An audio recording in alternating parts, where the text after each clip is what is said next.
I feel like I have to make this video. There's a quote in Avatar 1. Neytiri says, "No one can teach you to see." And that's a profound quote. You have to have the necessary bits of information to widen your awareness to see reality for what it is. And what it is, through science anyway, is that all life is interconnected and that DNA is the evidence that all life is part of a family tree. You know, you go back far enough, all the animalia and fungi and plant life, they were all part of the same DNA chain. So, and this is something that Aboriginal people already knew within their own cultural belief systems. Whether or not they actually interpreted it as that is irrelevant because they saw all life as interconnected. Well, no matter what Aboriginal nation you look at, they all share this commonality that the earth is the mother of all life and that all life is born from the earth and returns to the earth when we die. And that there's a notion of a spirit world. Regardless if there are differences in their view of the spirit world, it doesn't take away from the fact they still perceive the afterlife or the life before this life as the spirit world, and that our ancestors are still part of that nexus of consciousness that we can access. Aboriginal people say that we can access these realms, we can access connection to our ancestors. And this is what James Cameron is putting in Avatar. The thought or the notion that I'm so disappointed and shocked that people actually think that this movie is racist. How the fuck can you possibly think this movie is racist? James Cameron literally combined all the Aboriginal people on Earth and represented them as the Na'vi. It's not meant to be racist. It's meant to be representative. The whole point of the movie is to make you feel that, make you fall in love with the forces of nature. It portrays a way of life that is a representation of neo-humanism. Neo-humanism is the concept where culture reaches a point where they, with the lens of science, mind you, the lens of observing the nature of reality, that all things, animate and inanimate, are seen with love and respect and reverence.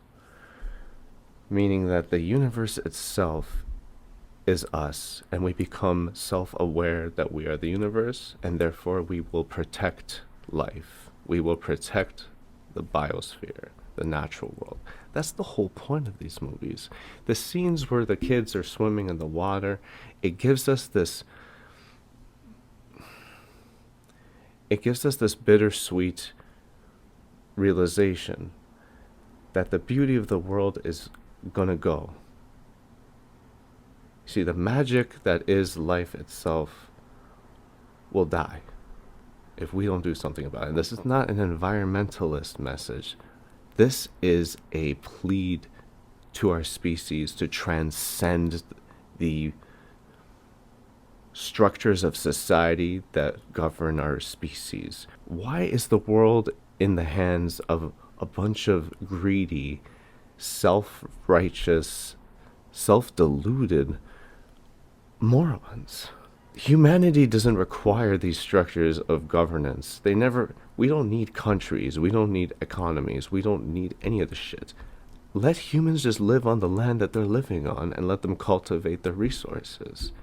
There's different models of living on this planet, some of which are presented by Buckminster Fuller and Jacques Fresco, that in their works they outline a blueprint for living on this planet that doesn't akin to anything we know. And people label Jacques Fresco's work as communist, and it's just the same shallow-minded, simple-minded way of looking at things, filtering reality, projecting your reality through your limited frame of reference. These are great works that are not being understood by the masses, and if they were seen and understood and implemented, You wouldn't need a civilization like this that is destroying this mighty and majestic world. It seems to me that people don't even know the events and situations that this film is actually referencing. For example, in the first one, Colonel Miles Quarch talks about how there was a conquest in Venezuela and in Nigeria, two heavily enriched resource-based countries. In the lore of Avatar, they removed the Amazon basin. The whole planet looks like a big techno city. And apparently, there's no green there. There's no nature left. And the freaking audacity of these guys to cheer for the humans, to want the destruction of the native people, you know? It seems like trolling, but at the same time, they seem very adamant about it, and I just don't understand. Are you dumb? Like, are you a scoun? The Na'vi represent the best of humanity, while the humans are representing the worst of humanity. People just look at it like, people think on a surface layer way of thinking, you know, simpletons. They literally look at it like, oh, blue aliens, humans, humanity first. The Na'vi are the humans. The Na'vi represent the best of humanity, the aboriginals who maintained their love and connection to each other and the earth. Our society has lost the concept of love. Our society lost the concept of connection. You understand? If you look at people, they are so lost in this illusionary matrix, this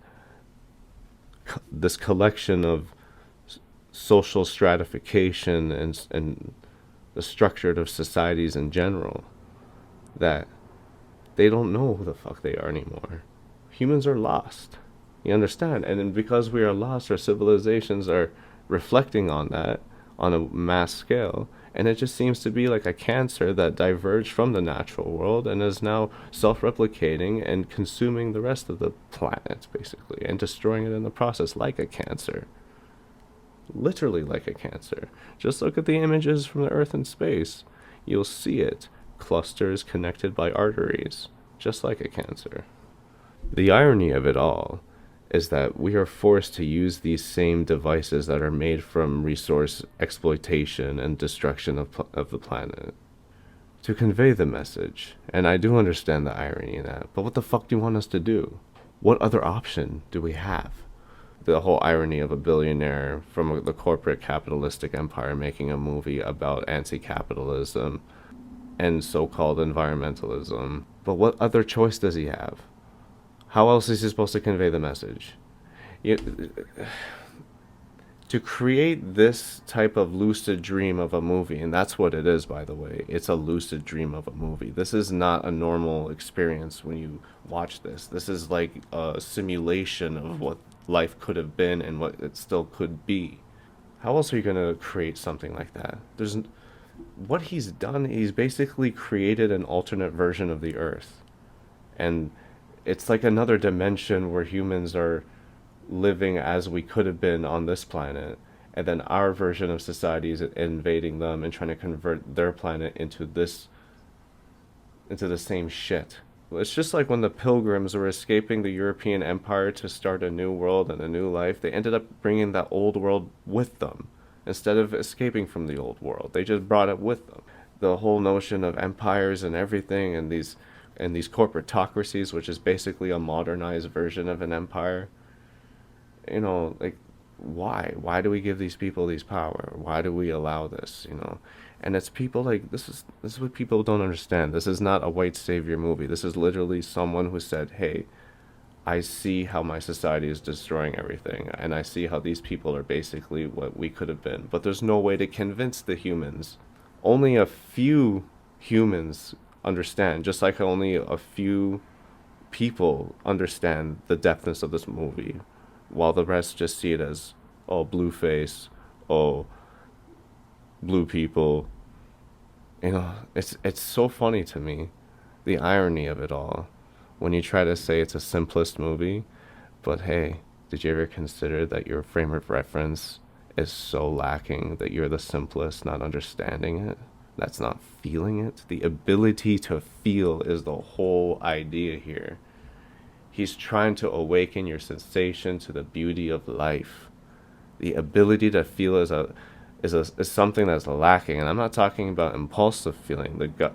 I'm talking about the essence of who you are, it being awakened, and that's not going to happen when you're just analyzing it the whole time. So you have to take it in. You have to shut your fucking mouth and watch the goddamn thing. Put your fucking phone down and watch it. Let the journey undergo. You're disconnecting it from it. You're not taking it in, and that's why you don't understand it. That's why you're not feeling it. And I have a feeling that James Cameron, after seeing videos of him talking about his LSD and mushroom experiences, I think between Titanic and Avatar, he went to the Amazon, he did ayahuasca, he had a spiritual awakening, and that's why he made this movie. Look at all his movies before this one. Something happened between Titanic and Avatar, and he just created this DMT-esque, ayahuasca-esque visionary experience.